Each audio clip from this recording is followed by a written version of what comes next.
L'Afrique, un continent d'opportunités et sa jeunesse bien plus qu'un trésor. Bonjour à tous et soyez les bienvenus dans ce nouveau numéro de Mediap.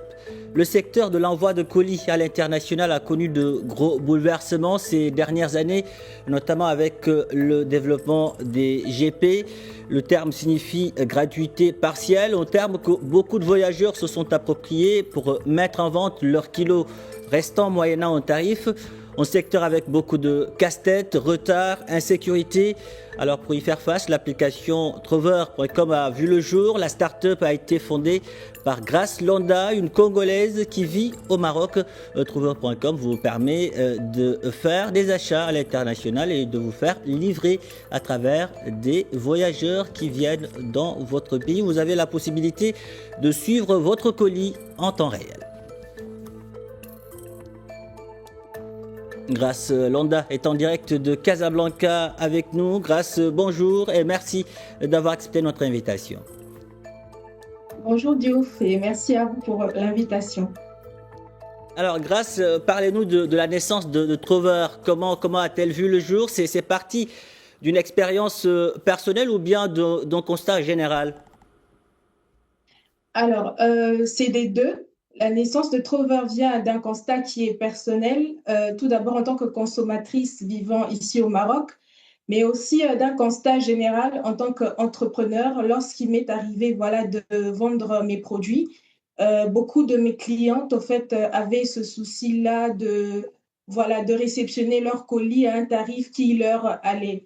Donc, à partir de ces deux constats, c'est là que nous avons décidé de lancer une plateforme qui pourrait voilà, faciliter non seulement la livraison, mais aussi l'achat de ces produits qui ne sont pas disponibles chez eux grâce à des voyageurs qui voyagent tout le temps, que ce soit en Afrique ou en Europe.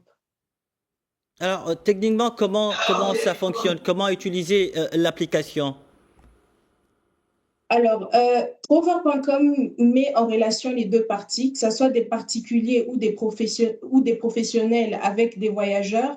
Les particuliers, l'acheteur peut faire une commande à travers la plateforme et un voyageur, selon son trajet et selon son itinéraire, va accepter la mission d'acheter ou de transporter le colis de l'acheteur et à la remise ou à la livraison du produit, il reçoit au fait sa récompense. Alors Grace, nous le savons, c'est souvent certains n'ont pas eu de bonnes expériences avec ce que j'appelais les GP. Trover, disons qu'aujourd'hui c'est un GP digitalisé, formel, formalisé. Justement, comment vous faites pour garantir la sécurité, pour que, par exemple, l'utilisateur ne soit pas déçu?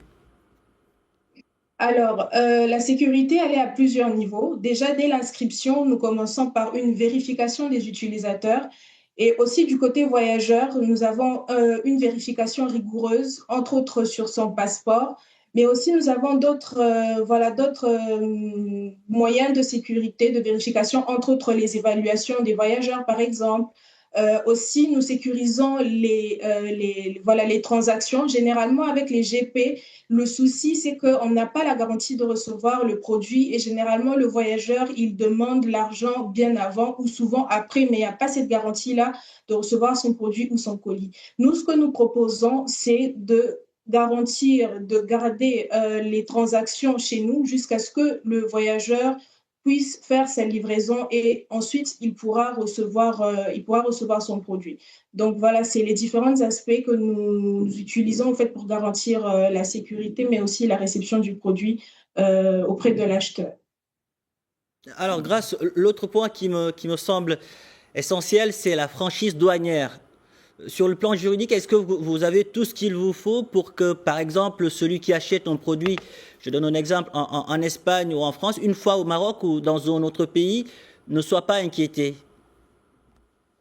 Oui, d'ailleurs, c'est un point sur lequel nous travaillons tous les jours, les franchises douanières. Alors, nous conseillons et nous martelons à nos voyageurs, que ce soit aux voyageurs et aux acheteurs, de respecter les franchises douanières. Toutes les informations sont disponibles sur notre site et les deux parties peuvent à tout moment voilà, s'informer afin de respecter les franchises douanières pour éviter toute pour éviter les confiscations ou même les pertes de produits au niveau de l'aéroport. Donc, les voyageurs, ils sont tenus de prendre en compte les différentes franchises douanières. Par exemple, pour l'Espagne vers le Maroc, sur certains produits, il est demandé aux voyageurs ou toute personne qui souhaite ramener des produits vers le Maroc de ne pas, de ne pas dépasser, par exemple, une franchise douanière de 2000 dirhams. Donc, le voyageur et même l'acheteur, lorsqu'il fait sa demande, il veillera à ce que les produits qu'il demande ne dépassent pas au fait ce coût-là pour ne pas avoir de problème à l'aéroport ou ne pas se retrouver à payer plus de taxes. Alors, grâce aujourd'hui, comment le fait que le fait de vous installer au Maroc vous a permis, on va dire, de vous lancer dans l'entrepreneuriat? Alors, s'installer au Maroc a été très bénéfique, entre autres même pour Trover, parce que le Maroc est un pays dont l'entrepreneuriat est en plein boom, et mais aussi du point de vue géographique, du point de vue, voilà, les relations commerciaux avec l'Europe et même d'autres pays. Vraiment, le Maroc, ça a été bénéfique de s'installer au Maroc, entre autres aussi du point de vue accompagnement. Accompagnement pour les entrepreneurs, les jeunes entrepreneurs. C'est un pays qui attire de plus en plus aussi les investisseurs, par exemple, de plus en plus voilà, d'incubateurs, entre autres d'ailleurs différents programmes auxquels nous avons eu à participer, entre autres à Technopark ou même avec Founder Institute. Donc voilà, ça a été bénéfique de s'installer au Maroc. Justement, Grâce, vous venez de parler de Technopark. En termes d'accompagnement, de mentorat, j'ai vu par exemple que vous étiez souvent au niveau de Technopark Casablanca. Pouvez-vous revenir sur cette expérience?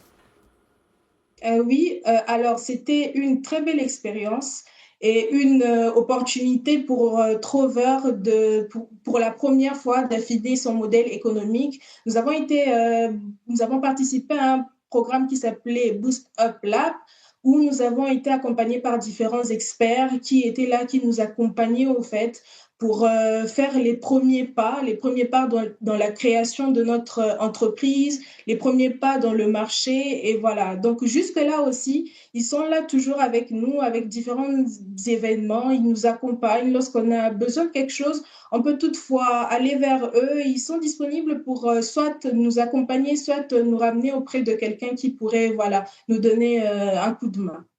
Alors, Grâce, aujourd'hui en tant qu'entrepreneur, quelles sont les difficultés auxquelles vous faites face? Alors, je ne sais pas si je dois dire si c'est une difficulté ou pas, mais déjà, j'aimerais bien avoir plus d'heures dans ma journée, si c'était possible. Mais d'autres, si je dois citer vraiment des difficultés que je peux rencontrer au quotidien, ça peut être, par exemple, un truc qu'il faut gérer à gauche ou à droite, un petit souci aussi avec les services financiers, par exemple. Et voilà, c'est vraiment la gestion. Je dirais que voilà, la vie d'entrepreneur ou l'aventure entrepreneuriale, elle est faite de beaucoup de défis et au jour le jour, il peut y avoir des petits soucis à régler. Et voilà, le plus important, c'est de savoir agir au plus vite avec les moyens, les tactiques qu'il faut. Et puis voilà, pour voilà, s'en sortir. Et la langue, est-ce que c'est une barrière pour vous aujourd'hui au Maroc?